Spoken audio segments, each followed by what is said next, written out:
Buenas noches, ¿cómo han estado? Qué rico estar por acá otra vez. Hace rato no nos veíamos. Bueno, pero eso es súper chévere porque gracias a la profesora Zulay y a la profesora Ángela, gestoras de este espacio, se han vinculado otros maestros y pues unas felicitaciones especiales para ellas y para los maestros que nos han deleitado con sus lecturas. También la invitación para que más maestros se sumen. Será muy rico escucharlos en este espacio.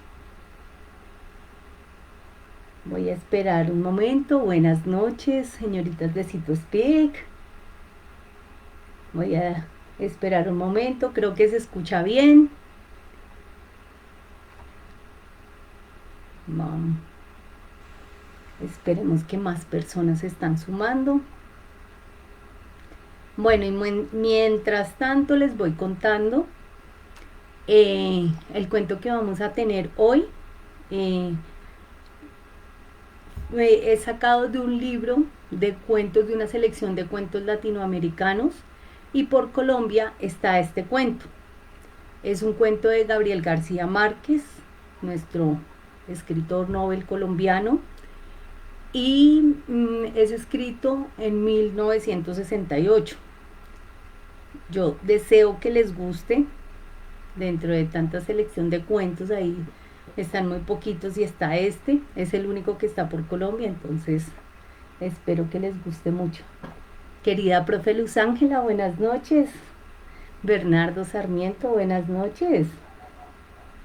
Felipe, buenas noches. Qué lindos. Bueno, y entonces vamos a iniciar nuestro cuento de hoy.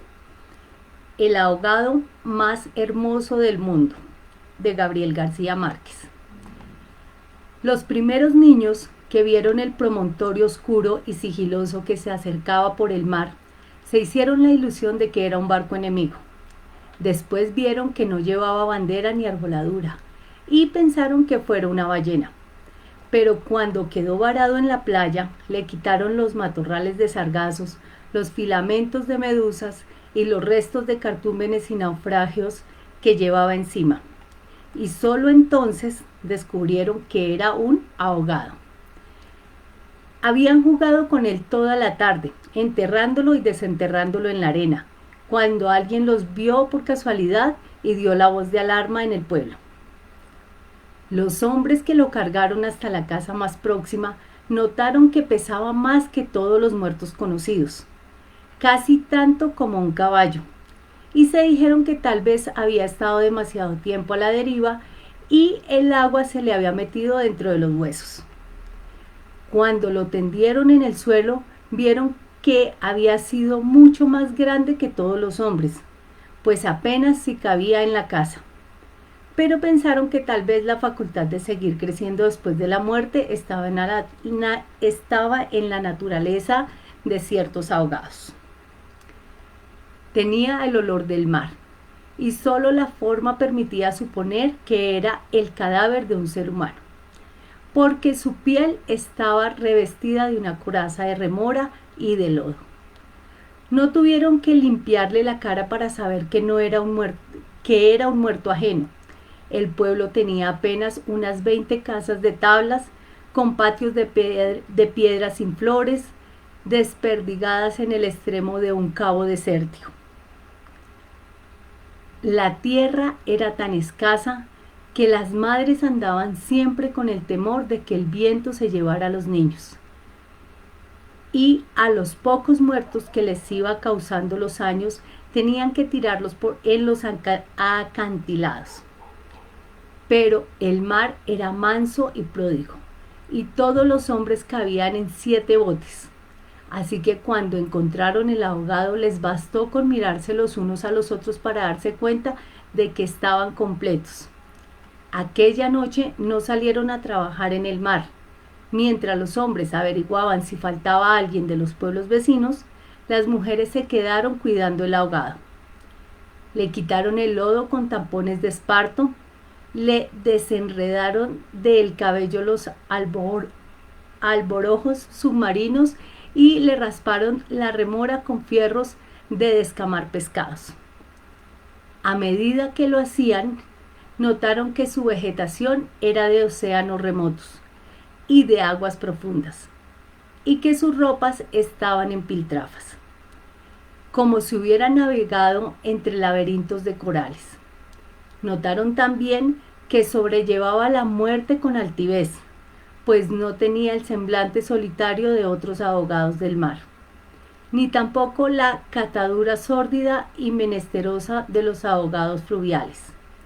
Pero solamente cuando acabaron de limpiarlo, tuvieron conciencia de la clase de hombre que era, y entonces se quedaron sin aliento.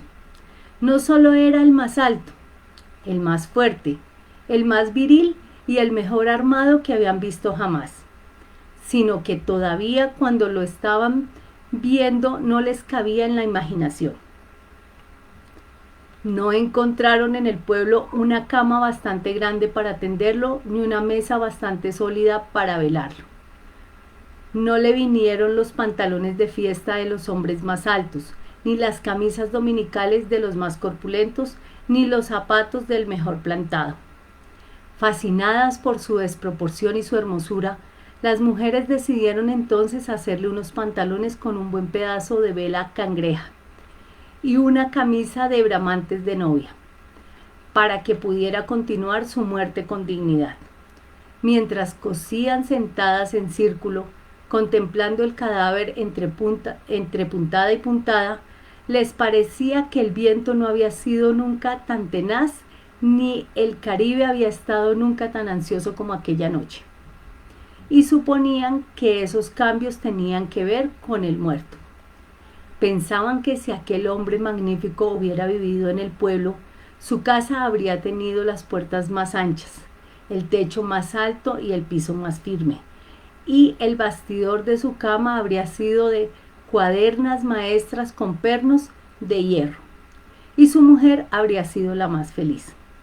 Pensaban que habría tenido tanta autoridad que hubiera sacado los peces del mar con solo llamarlos por su nombre, y habría puesto tanto empeño en el trabajo que hubiera hecho brotar manantiales de entre las piedras más áridas y hubiera podido sembrar flores en los acantilados. Lo compararon en secreto con sus propios hombres, pensando que no serían capaces de hacer en toda una vida lo que aquel era capaz de hacer en una noche. Y terminaron por repudiarlos en el fondo de sus corazones como los seres más escuálidos y mezquinos de la tierra. Andaban extraviadas por esos dedalos de fantasía, cuando la más vieja de las mujeres, que por ser la más vieja había contemplado al ahogado con menos pasión que compasión, suspiró: tiene cara de llamarse Esteban. Era verdad. A la mayoría le bastó con mirarlo otra vez para comprender que no podía tener otro nombre.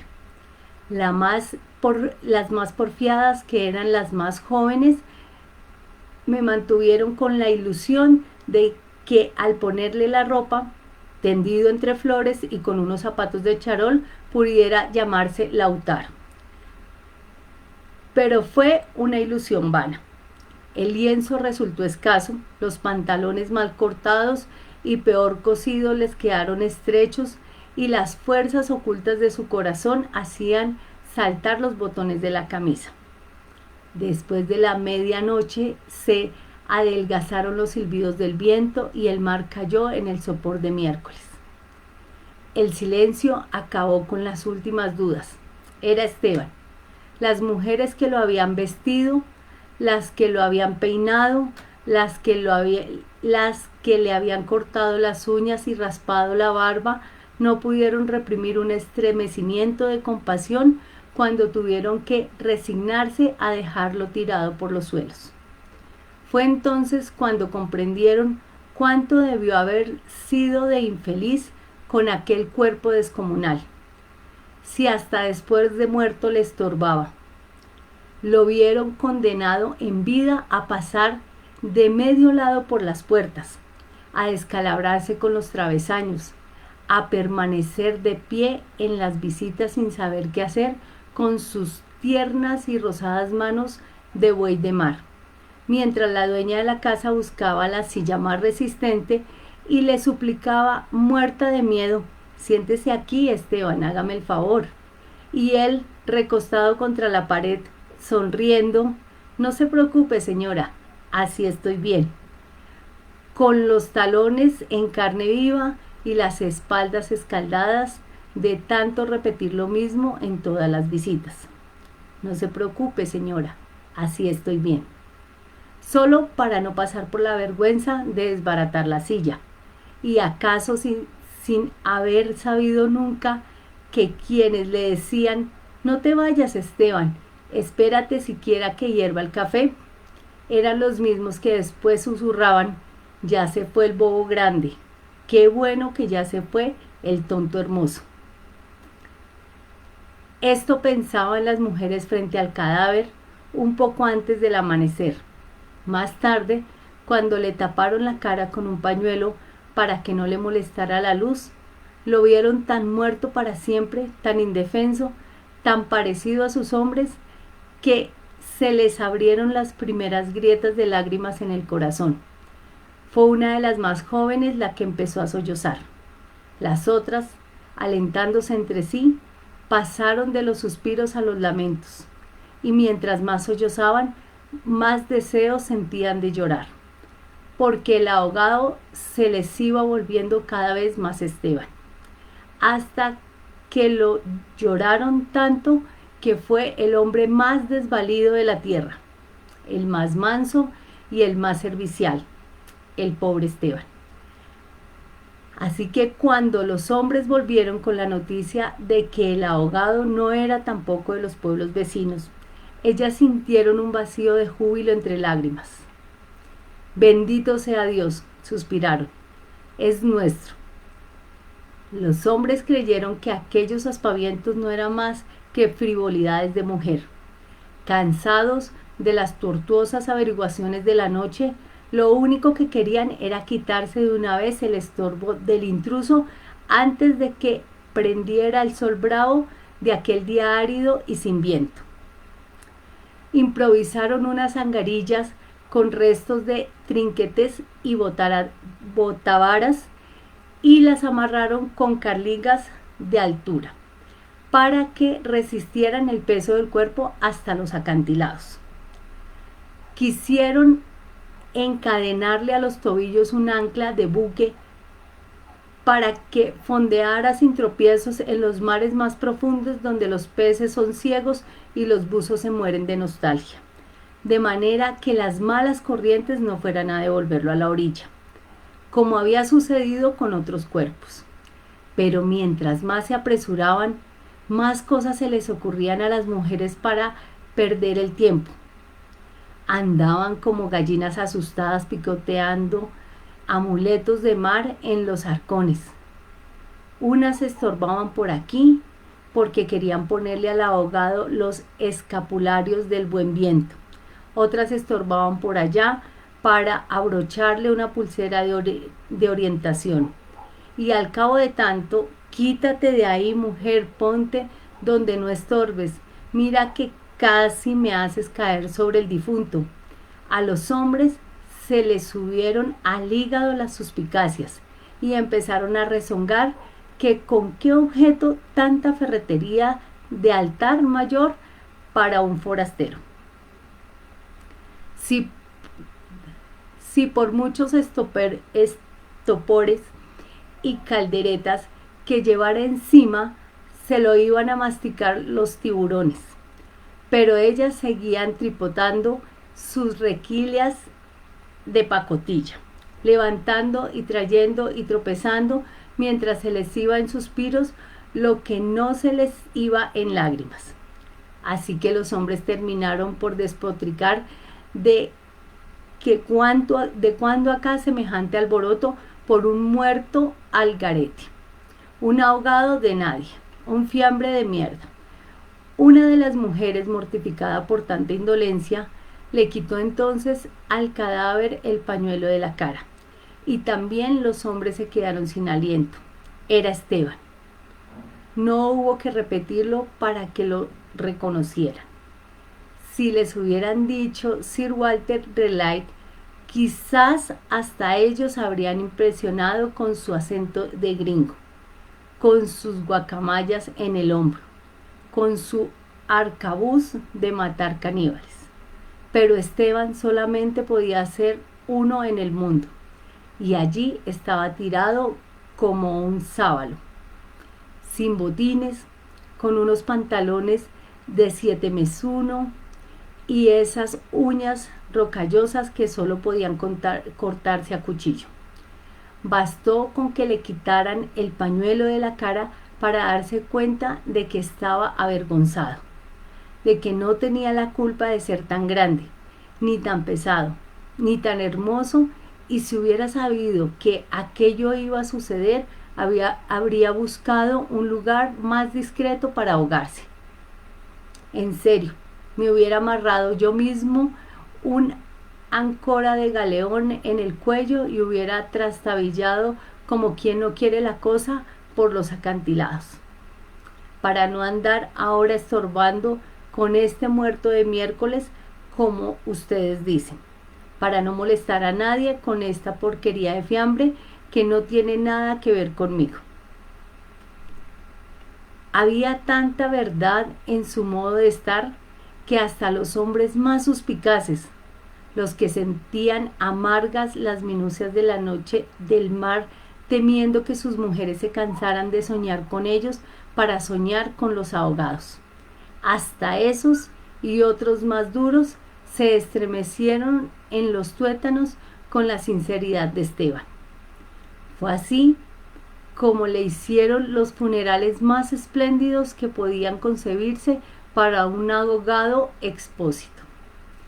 Algunas mujeres que habían ido a buscar flores en los pueblos vecinos regresaron con otras que no creían lo que les contaban, y éstas se fueron por más flores cuando vieron al muerto, y llevaron más y más hasta que hubo tantas flores y tanta gente que apenas si se podía caminar. A última hora les dolió devolverlo huérfano a las aguas, y le dieron un padre y una madre entre los mejores, y otros se hicieron hermanos, tíos y primos. Así que a través de él todos los habitantes del pueblo terminaron por ser parientes entre sí. Algunos marineros que oyeron el llanto a distancia perdieron la certeza del rumbo, y se supo de uno que se hizo amarrar al palo mayor, recordando antiguas fábulas de sirenas. Mientras se disputaban el privilegio de llevarlo en hombros por la pendiente escarpada a los acantilados, hombres y mujeres tuvieron conciencia por primera vez de la desolación de sus calles, la aridez de sus patios, la estrechez de sus sueños, frente al esplendor y a la hermosura de su ahogado. Lo soltaron sin ancla, para que volviera si quisiera, y cuando lo quisiera, y todos retuvieron el aliento durante la fracción de siglos que demoró la caída del cuerpo hasta el abismo. No tuvieron la necesidad de mirarse los unos a los otros para darse cuenta de que ya no estaban completos, ni volverían a estarlo jamás, pero también sabían que todo sería diferente desde entonces, que sus casas iban a tener las puertas más anchas, los techos más altos, los pisos más firmes, para que el recuerdo de Esteban pudiera andar por todas partes sin tropezar con los travesaños, y que nadie se atreviera a susurrar en el futuro: ya murió el bobo grande, qué lástima, ya murió el tonto hermoso, porque ellos iban a pintar la fachada de colores alegres para eternizar la memoria de Esteban, y se iban a romper el espinazo excavando manantiales en las piedras y sembrando flores en los acantilados. para que en los amaneceres de los años venturosos los pasajeros de los grandes barcos despertaran sofocados por un olor de jardines en alta mar, y el capitán tuviera que bajar de su alcazar con su uniforme de gala, con su astrolabio, su estrella polar y sus ristras de medallas de guerra, y señalando el promontorio de rosas en el horizonte del Caribe, dijera en 14 idiomas: miren allá, donde el viento es ahora tan manso que se queda a dormir bajo las camas. Allá, donde el sol brilla tanto que no saben hacia dónde mirar los girasoles. Sí, allá. Allá es el pueblo de Esteban. Fin. Espero que les haya gustado. Hay muchos saludos. Profe Zulay, ¿cómo ha estado? Andrea Villamarín, qué rico que esté por acá. Y bueno, un saludo para las personas que no alcanzo a ver ahí en el chat. Deseo que tengan una feliz noche y espero vernos pronto. Feliz noche.